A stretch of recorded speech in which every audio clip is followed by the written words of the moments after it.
This video explains how to operate DVE of the HVS-490. DVE is used to create picture-in-picture.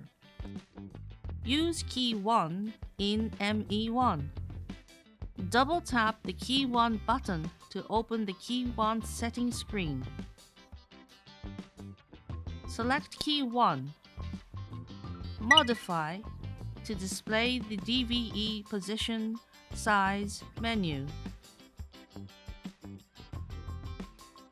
Set line DVE to on.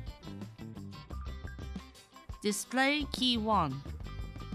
When line DVE is set to on, the size and position of the key can be changed using the joystick. You can also use the knob to make fine adjustments.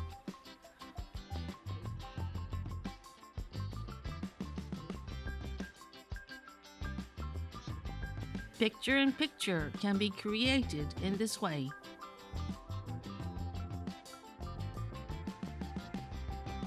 If you turn to the settings page, you can adjust the angle, add borders, and so on.